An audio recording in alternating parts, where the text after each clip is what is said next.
اچھا کوئی شخص اگر قرآن پر ہاتھ رکھ کر کوئی قسم کھاتا ہے تو اس پر کوئی شریعت حکم کیا لگائے؟ قسم کھاتا ہے؟ کوئی بھی کہ میں اس قرآن کی قسم کھاتا ہوں؟ اس قرآن کی قسم قرآن پہ ہاتھ رکھے بغیر بھی اگر قرآن کی قسم کھائے گا نا تو کفارہ ادا کرے گا. ہاتھ رکھنے سے کوئی فرق نہیں پڑ جائے گا. قرآن اللہ کی صفت ہے. مسئلہ نمبر 68 میرا قسم کے کفارے پہ ہے. بخاری مسلم میں حدیث ہے کہ منت کا کفارہ بھی وہی ہے جو قسم کا کفارہ ہے, اور قسم کا کفارہ سورۃ المائدہ کی آیت نمبر 89 میں آیا ہے کہ 10 مسکینوں کو کھانا کھلانا ہے, یا 10 پہلا تو ہے غلام آزاد کرو, غلام نہ ملے 10 مسکینوں کو کھانا, یا 10 مسکینوں کو کپڑے لے کے دینا ہے, اور اگر کوئی غریب ہے تو وہ 3 روزے مسلسل رکھ لے. صفت کی قسم جو ہے, جیسے میں اگر کہوں رحمان اللہ کی صفت ہے تو میں رحمان کی قسم ہاں جی, کفارہ ادا کرنا ہوگا. ہاں بالکل کرنا ہوگا. نہیں تو اس نے جھوٹی قسم کھائی, سچی اس سے کوئی تعلق نہیں ہے. سر پہلے تو اب بات یہ ہے کہ یہ سوشل ایشو مسئلہ ہی ہے کہ قسم کو پہلے سمجھے. قسم کس کو کہتے ہیں؟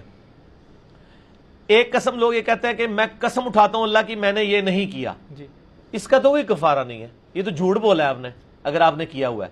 قسم ہمیشہ مستقبل کے لیے ہوتی ہے کہ میں اللہ کی قسم اٹھاتا ہوں میں ایسا نہیں کروں گا, اور پھر میں نے وہ کر لیا تو کفارہ ادا کروں گا. پاسٹ ٹینس کے لیے قسم نہیں ہوتی, وہ جھوٹ ہوتا ہے. قسم ہوتی ہے مستقبل کے لیے کہ میں قسم اٹھاتا ہوں کہ میں فلاں کے گھر نہیں جاؤں گا, اور پھر میں چلا جاتا ہوں تو قسم ٹوٹ گئی.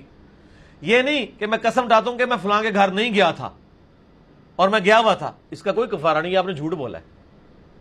لیان کے مسئلے میں جو قسم ہے, اور سر کدھر مداریاں مار لگے ہو, لوگوں کو کنفیوز کرو. پہلے جو مسئلہ دس رہا ہوں سمجھو, وہ یہ ہے قسم مستقبل کے لیے ہوتی ہے, اور وہ توڑیں گے یا ٹوٹ جائے گی تو کفارہ کریں. اور منت کا بھی یہی کفارہ ہے.